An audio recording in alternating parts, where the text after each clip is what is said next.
Meus amigos, muito bom dia a todos.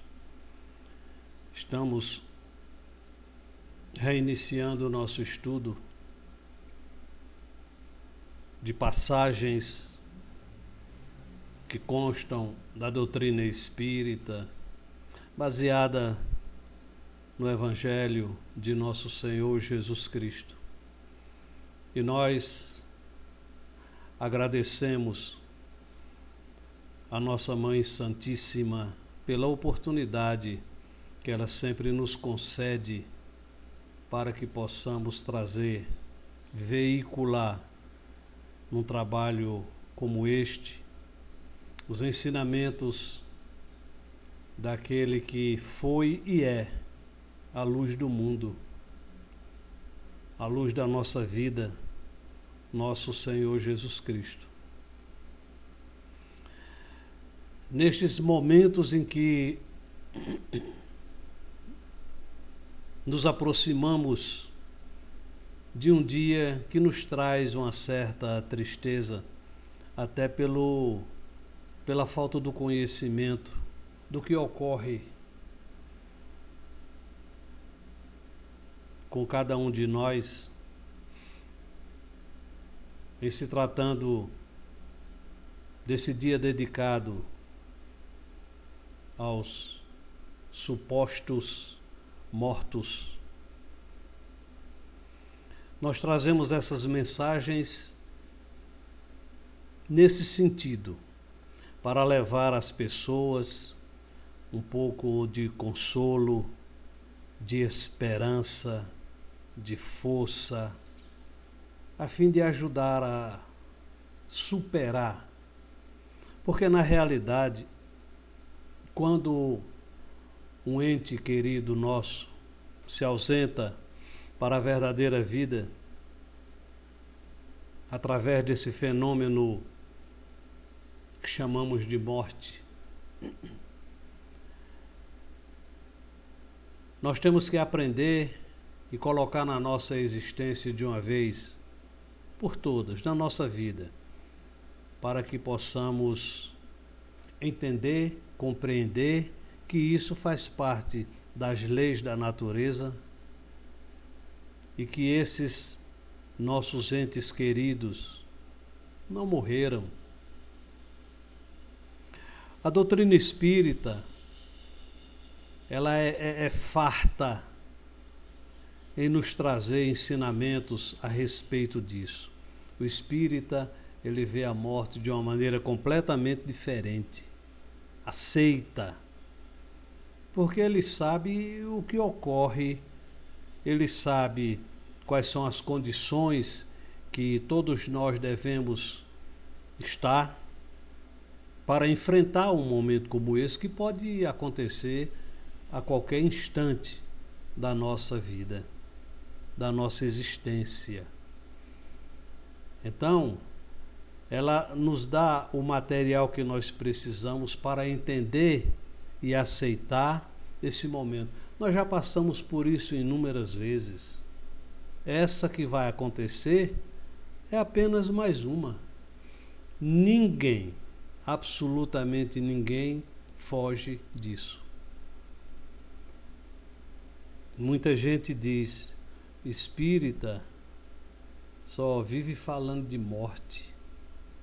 Não é só falar de morte, é levar o esclarecimento a respeito de um acontecimento que fatalmente vai ocorrer. Porque quando você conhece, você enfrenta de uma maneira diferente quando a coisa é surpresa. Quando é surpresa. Então, nós devemos nos preparar, vivermos preparados, porque a qualquer momento pode desligar alguma coisa na nossa cabeça, no nosso corpo, coisas fatais, e foi. Como diz o ditado popular, já era, já era. Então, se você estiver preparado, você vai enfrentar isso de cabeça erguida, sem medo, né? E, inclusive, não só o caso seu, mas de familiares, de entes queridos.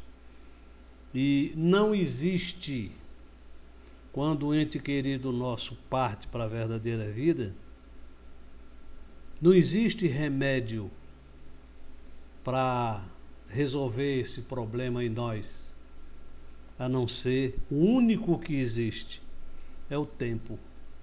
À medida que o tempo vai passando, aquela dor vai amenizando. E o conhecimento ajuda muito nisso. O conhecimento, a certeza de que ele continua, aquele ente querido continua vivo. E muitas vezes ele está ao teu lado.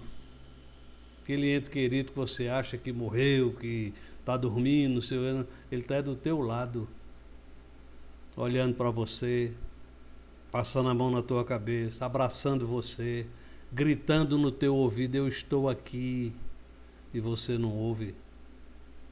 Existe uma história que os espíritos contam, que uma mãe, no dia de finados, ela foi ao cemitério e levou o seu filho pequenininho junto com ela para orar em benefício do seu avô, do avô dela. Enquanto ela estava lá ajoelhada no túmulo do avô dela, rezando, orando, o menino estava fazendo umas traquinagens ali por perto. O menino não parava mexendo nas coisas. E ela, incomodada com aquilo, deu umas palmadas nele, para ele parar. E os espíritos dizem assim, ela não tinha ideia do que estava fazendo, porque estava orando pelo seu avô e batendo nele que estava ao seu lado. O avô dela estava reencarnado no filho dela. Então vejam como são as coisas. Nós precisamos entender isso, porque isso nos consola, isso nos traz esperanças. Puxa vida, eu estou aqui utilizando essa bênção que a providência divina me concedeu através da reencarnação, porque existe um objetivo na reencarnação.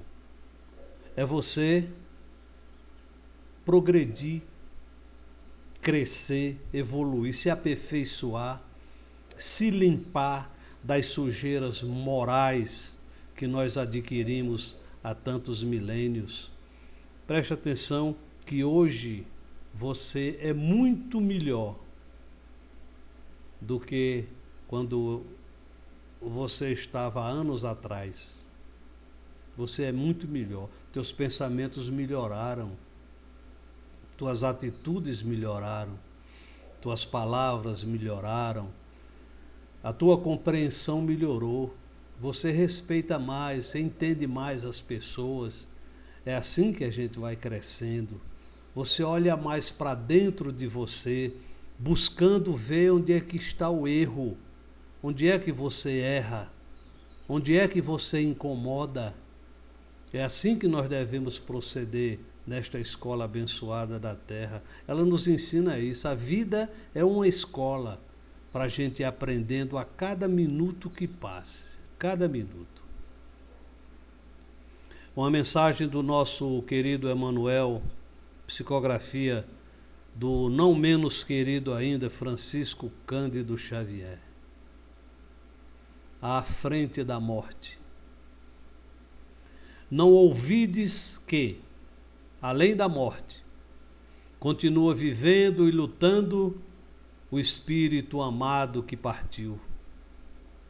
Tuas lágrimas são gotas de fel em sua taça de esperança. Tuas aflições são espinhos a se lhe implantarem no coração. Tua mágoa destrutiva é como neve de angústia a congelar-lhe os sonhos.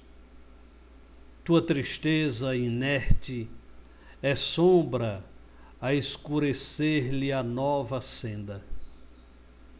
Por mais que a separação te lacere a alma sensível, levanta-te e segue para a frente, honrando-lhe a confiança com a fiel execução das tarefas que o mundo te reservou. Não vale a deserção do sofrimento, porque a fuga é sempre a dilatação do labirinto em que nos arroja a invigilância, compelindo-nos a despender longo tempo na recuperação do rumo certo. Recorda que a lei de renovação atinge a todos e ajuda quem te antecedeu na grande viagem com o valor de tua renúncia e com a fortaleza de tua fé, sem esmorecer no trabalho, nosso invariável caminho para o triunfo. Converte a dor em lição e a saudade em consolo, porque de outros domínios vibratórios, as aflições inesquecíveis te acompanham os passos, regozijando-se com as suas vitórias solitárias, portas adentro de teu mundo interior. Todas as provas objetivam o aperfeiçoamento do aprendiz e, por enquanto, não passamos de meros aprendizes na terra, amealhando conhecimento e virtudes em gradativa e laboriosa ascensão para a vida eterna. Deus, a suprema sabedoria e a suprema bondade, não criaria a inteligência e o amor, a beleza e a vida, para arremessá-la às trevas. Repara em torno dos próprios passos. A cada noite no mundo segue-se o esplendor do alvorecer. O inverno áspero é sucedido pela primavera estuante de renascimento e floração. A lagarta, que hoje se arrasta no solo, amanhã librará em pleno espaço com asas multicolores de borboleta. Nada perece, tudo se transforma na direção do infinito bem. Compreendendo assim a verdade, entesourando-lhe as bênçãos, aprendamos a encontrar na morte o grande portal da vida e estaremos incorporando em nosso próprio espírito a luz inextinguível da gloriosa imortalidade. Que bênção essa doutrina nos proporciona. Que bênção. A morte é uma ilusão. Nosso Senhor Jesus Cristo nos ensinou no seu Evangelho. Deus disse: eu sou o Deus de Abraão, o Deus de Isaque e o Deus de Jacó. Ora, Deus não é Deus de mortos, conclui nosso Senhor Jesus Cristo. Por estarmos nos aproximando do dia dedicado aos chamados mortos, em 2 de novembro, nós precisamos falar desse momento biológico pelo qual todo ser vivo tem que passar. Para isso fomos buscar recursos em um livro, Estudando a Mediunidade, Martins Peralva, capítulo 34, publicado pela Federação Espírita Brasileira, 8ª edição, 1981, Rio de Janeiro, RJ. Desencarnação, o capítulo. Diz o Martins Peralva: um dos mais sagrados momentos da existência humana, qual seja o da morte, isto é, do retorno do viajor terrestre à pátria espiritual. Se imaginássemos tudo quanto se passa na hora da partida, seríamos mais respeitosos e dignos toda vez que presenciássemos um falecimento. O esforço e a abnegação dos mentores espirituais na desencarnação de determinadas criaturas é realmente digno de menção. Cooperadores especializados aglutinam esforços no afã de desligarem, sem incidentes, o espírito eterno do aparelho físico terrestre. Verdadeiras operações magnéticas são efetuadas nas regiões orgânicas fundamentais, ou seja, nos centros vegetativo, emocional e mental. Um pequeno esclarecimento aqui. Quando o espírito vai desencarnar de uma maneira natural, os laços que unem o perispírito ao corpo físico, que são inúmeros, eles são desfeitos. Os nós são desfeitos, os laços são desfeitos. Quando ocorre a morte, chamada morte, por ocasião de um acidente, de uma violência, o espírito, ele é praticamente expulso do corpo. Aqueles laços, eles são rompidos, não são desfeitos, porque não havia chegado a hora. Eles são rompidos.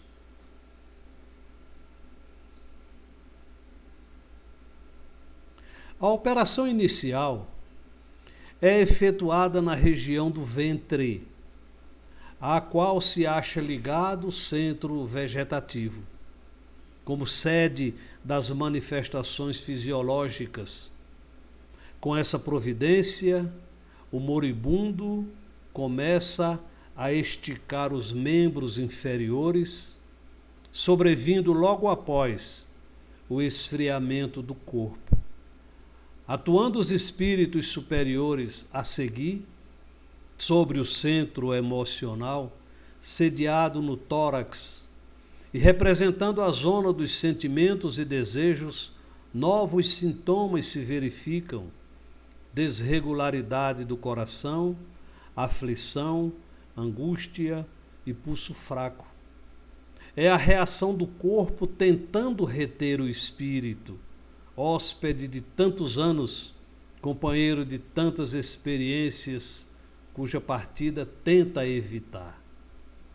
Então, quando está programada a desencarnação de um ser, porque ele já está no fim da sua jornada, no fim do cumprimento do seu plano kármico, quando ele tem merecimento, no momento em que vai iniciar a sua desencarnação, uma equipe espiritual chega até ele, de espíritos especializados, para ajudarem esse espírito a se desligar do seu corpo físico.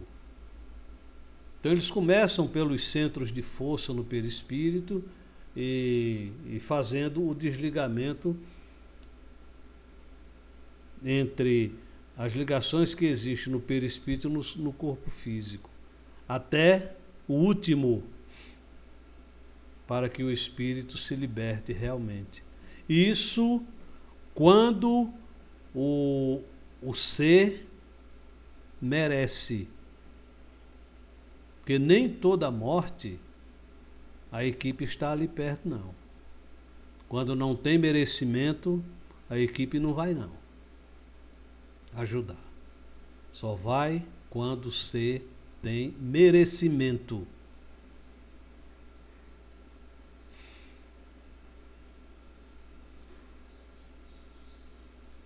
A operação final é no cérebro, onde fica situado o centro mental, a região mais importante. O trabalho magnético se realiza inicialmente sobre a fossa romboidal, que a medicina define mais ou menos com as seguintes palavras, entre aspas: assoalho do quarto ventrículo, que, por sua vez, é uma cavidade situada na face posterior do bulbo e protuberância, portanto, anteriormente ao cerebelo. O quarto ventrículo está normalmente cheio de líquido encéfalo-medular. No fundo da fossa romboidal estão situados os centros mais importantes da vida vegetativa, tais como o da respiração e o vasomotor. Após essa última operação magnética sobre a fossa romboidal, sobrevém o estado de coma.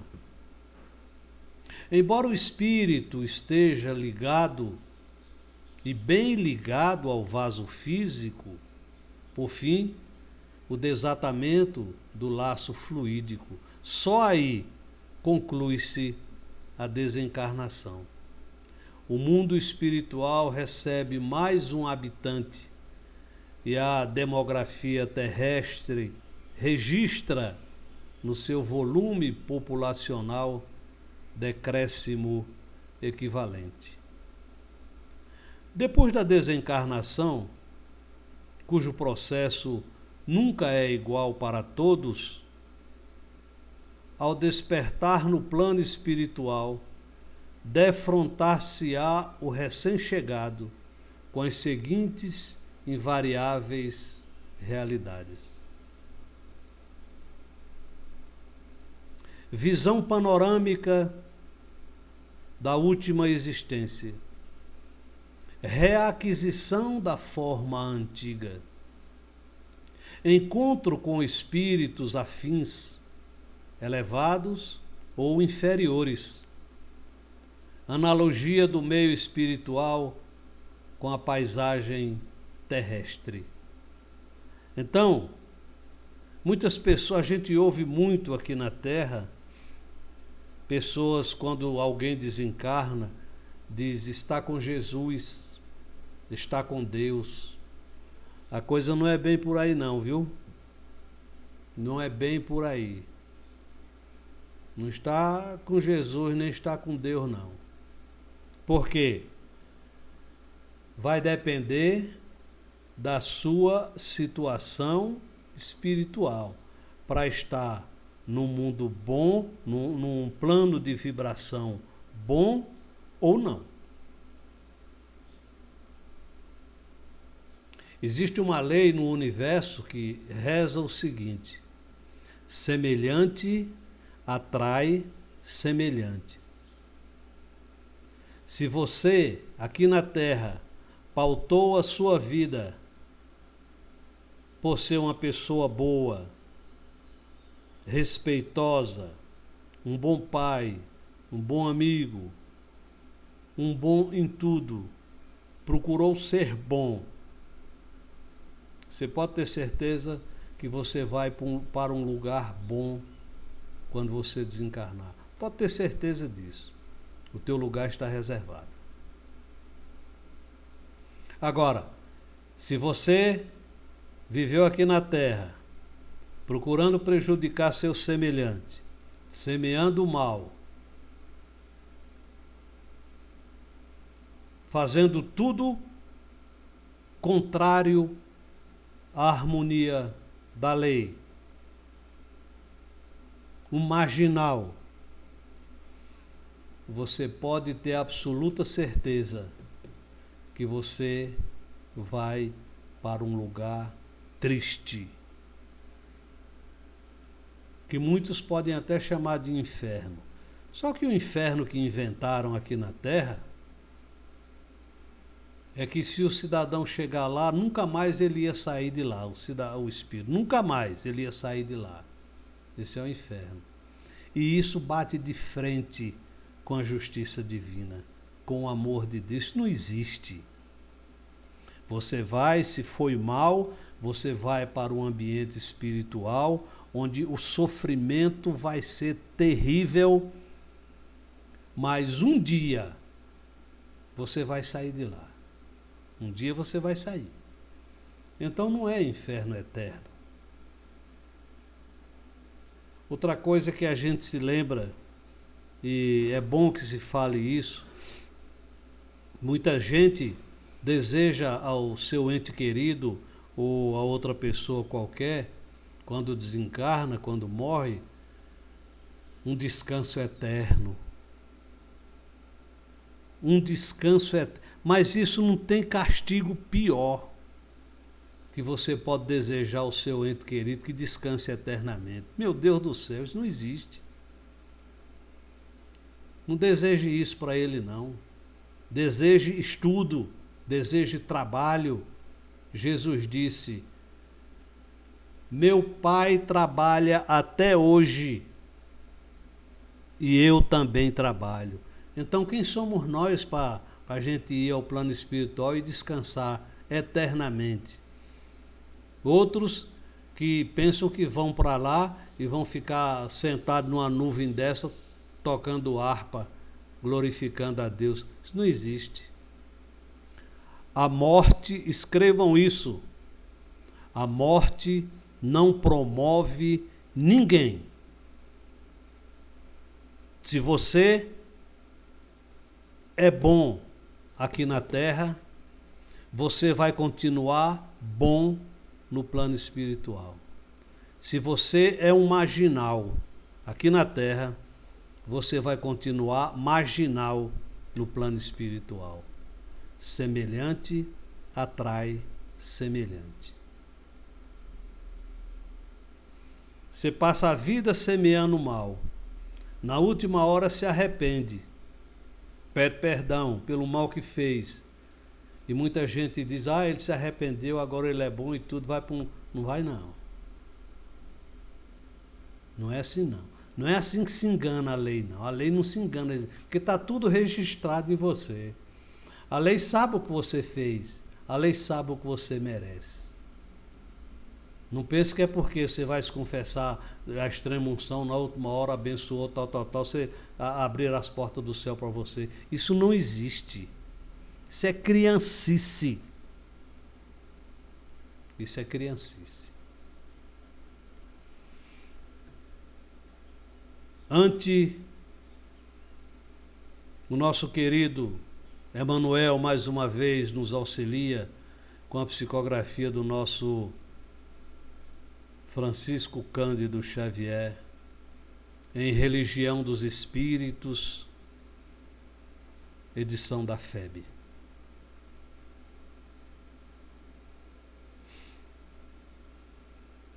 Nenhum sofrimento na terra será talvez comparável ao daquele coração que se debruça sobre outro coração regelado e querido, que o ataúde transporta para o grande silêncio. Ver a névoa da morte estampar-se, inexorável, na fisionomia dos que mais amamos e cerrar-lhe os olhos no adeus indescritível, é como despedaçar a própria alma e prosseguir vivendo. Digam aqueles que já estreitaram de encontro ao peito um filhinho transfigurado em anjo da agonia. Um esposo que se despede, procurando debalde mover os lábios mudos. Uma companheira cujas mãos consagradas à ternura pendem extintas.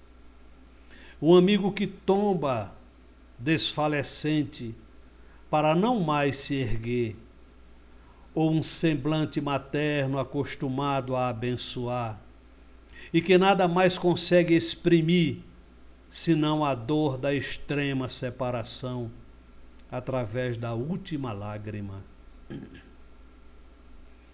Falem aqueles que um dia se inclinaram, esmagados de solidão, à frente de um túmulo, os que se rojaram em prece nas cinzas que recobrem a derradeira recordação dos entes inesquecíveis, os que caíram, varados de saudade, carregando no seio o esquife dos próprios sonhos, os que tatearam, gemendo, a lousa imóvel, e os que soluçaram de angústia no ádito dos próprios pensamentos, perguntando em vão pela presença dos que partiram. Todavia, quando semelhante provação te bata à porta, reprime o desespero e dilui a corrente da mágoa na fonte viva da oração, porque os chamados mortos são apenas ausentes e as gotas de teu pranto lhes fustigam a alma como chuva de fel. Também eles pensam e lutam, sentem e choram. Atravessam a faixa do sepulcro como quem se desvencilha da noite, mas, na madrugada do novo dia, inquietam-se pelos que ficaram. Ouvem-lhes os gritos e as súplicas, na onda mental que rompe a barreira da grande sombra, e tremem cada vez que os laços afetivos da retaguarda se rendem à inconformação ou se voltam para o suicídio. Lamentam-se quanto aos erros praticados e trabalham com afinco na regeneração que lhes diz respeito. Estimulam-te à prática do bem, partilhando-te as dores e as alegrias. Rejubilam-se com as tuas vitórias no mundo interior e consolam-te nas horas amargas, para que te não percas no frio do desencanto. Tranquiliza, desse modo, os companheiros que demandam o além, suportando corajosamente a despedida temporária, e honra-lhes a memória, abraçando com nobreza os deveres que te legaram. Recorda que, em futuro mais próximo que imaginas, respirarás entre eles, comungando-lhes as necessidades e os problemas, porquanto terminarás também a própria viagem no mar das provas redentoras. E, vencendo para sempre o terror da morte, não nos será lícito esquecer que Jesus, o nosso divino mestre e herói do túmulo vazio, nasceu em noite escura, viveu entre os infortúnios da terra e expirou na cruz em tarde pardacenta sobre o monte empedrado, mas ressuscitou aos cânticos da manhã no fulgor de um jardim. Meus queridos, recorramos à prece, à oração sempre, esse mecanismo que a misericórdia divina colocou como presente em nossa vida, para que possamos manter a ligação direta e constante com os planos espirituais superiores. Porque é através desse canal que haveremos de receber a força, a coragem para continuarmos nessa nossa caminhada, neste campo de batalha que reconhecemos ser muito cruel. A nossa vida aqui não é tão bela assim, mas nós não merecíamos coisas melhor. Mas cabe a nós fazermos com que ela seja menos sofrida. Um dia haveremos de reencarnar e viver num mundo onde não haverá tantas lágrimas, tanta dor, tanto sofrimento. Esse é o destino de todos nós. Mas não nos esquecemos de uma passagem do grande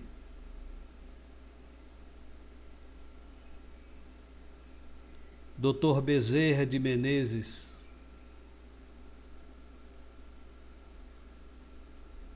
que ele foi convidado por ordem de Nossa Senhora para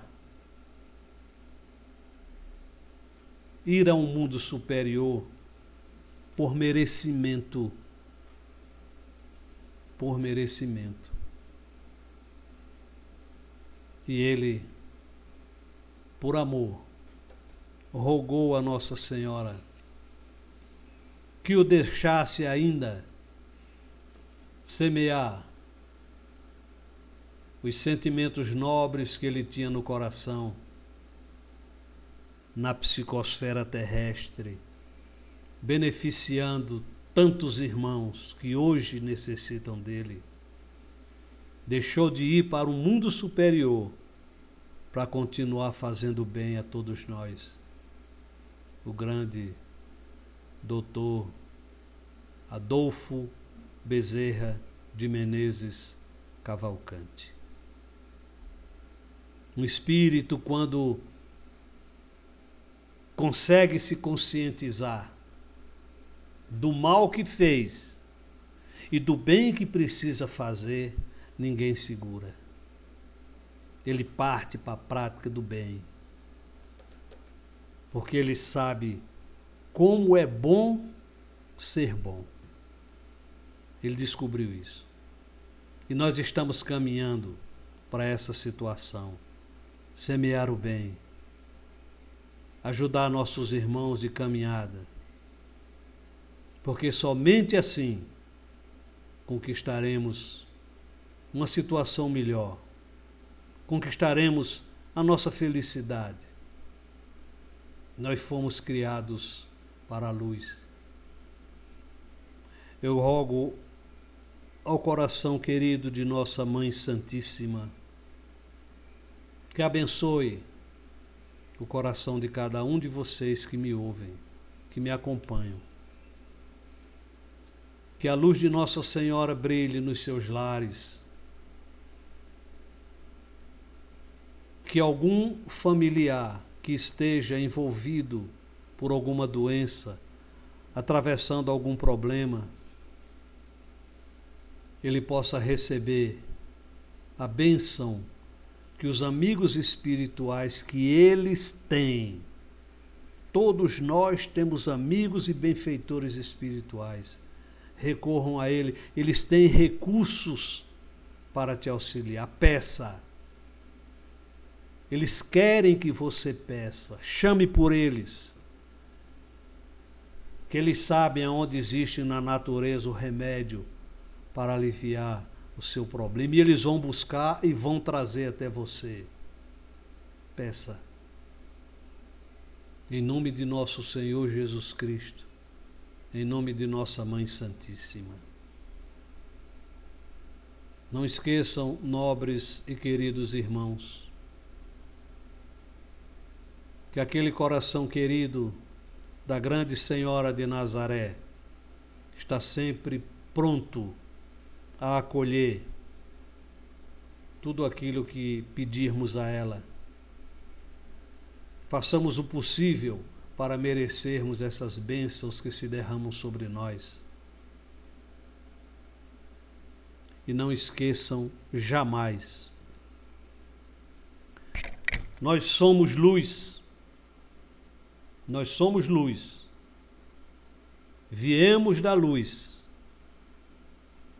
E para essa mesma luz, nós haveremos de retornar. Sejam felizes.